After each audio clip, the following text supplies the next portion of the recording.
अरुण जी, जो आपने बात कही कि ईडी की वजह से पार्टी टूट रही है कई, आपने अभी हाल फिलहाल में आरोप लगाया था कि आपकी पार्टी के विधायकों को भी तोड़ने की कोशिश की गई और 25 करोड़ रुपए ऑफर दिए गए।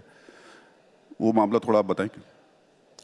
ये कई बार इन्होंने कोशिश कर ली, ये पहली बार नहीं है।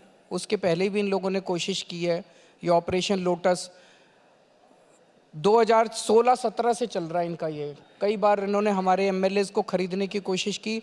हमारी पार्टी को ये तोड़ नहीं पा रहे हैं आज तक। इन हमारे एमएलएज, आपको याद होगा जब सबसे पहले हमारी सरकार बनी थी 28 एमएलए थे हमारे, 36 चाहिए थे, 8 की कमी थी।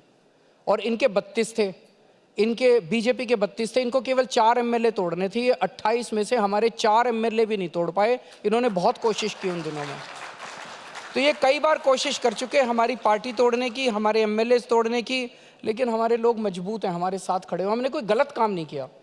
राहुल जी, आज अगर किसी पे ईडी का, सीबीआई का शिकंजा होता है, अगर वो दोषी है, अगर उसने गलत काम कर रखा है, वो तुरंत बीजेपी में चला जाता है और उसको फिर सारी फाइलें उसकी रफा दफा हो जाती है।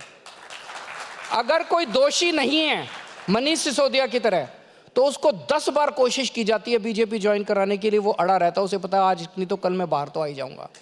तो आज ईमानदार की परिभाषा ये नहीं है कि आपको ईडी ने गिरफ्तार किया। आज ईमानदार की परिभाषा है, ईडी के एक्शन के बाद अगर आप बीजेपी में चले गए तो आप बेईमान हो, और अगर ईडी के एक्शन के बाद भी आप डटे रहे और जेल चले गए, आप ईमानदार हो। इसका मतलब आपने कोई गलत काम नहीं किया।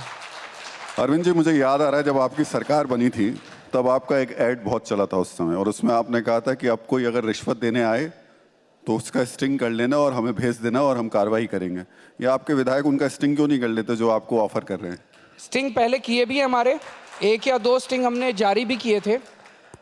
लेकिन राहुल जी, सारा दिन अब आप आए हमारे पास, आप मेरे दोस्त हो और आप उन लोगों का मैसेज लेके आए। मान लीजिए अब मैं अपने फ़ोन पे आपकी रिकॉर्डिंग थोड़ी करूँगा यार।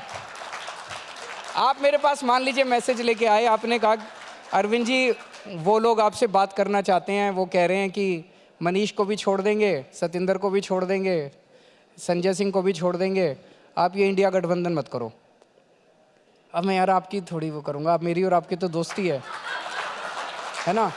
तो मैं अब आपकी आवाज़ रिकॉर्ड करूँगा और फिर जनता को दिखाऊँगा, तो रिश्ते ख़राब होते हैं। इसी तरह से करते हैं ये लोग, इसी तरह से करते हैं। मैं कितनी कहानियां सुनाऊं आपको। अच्छा, आपने मेरा नाम लिया तो कोई एक नाम, आप नहीं करते।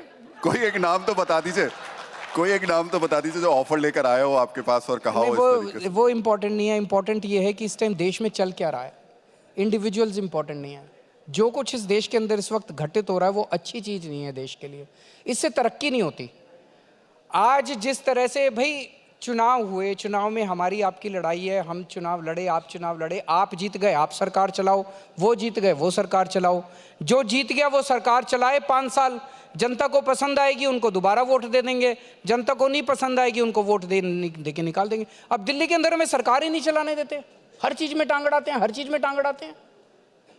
पिछले साल इन्होंने LG के जरिए दिल्ली के सरकारी अस्पतालों की दवाइयाँ बंद करा दी।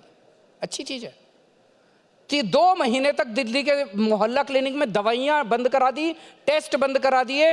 कई मोहल्ला क्लिनिक हमारे रेंट पे चल रहे हैं, किराए पे, उनका रेंट बंद करा दिया, पेमेंट बंद करा दिया, बिजली का पेमेंट लड़ के इनसे मैंने सारा दोबारा ठीक कराया। ये तो अच्छी चीज़ नहीं है भाई। हम जीत गए, हमें काम करने दो।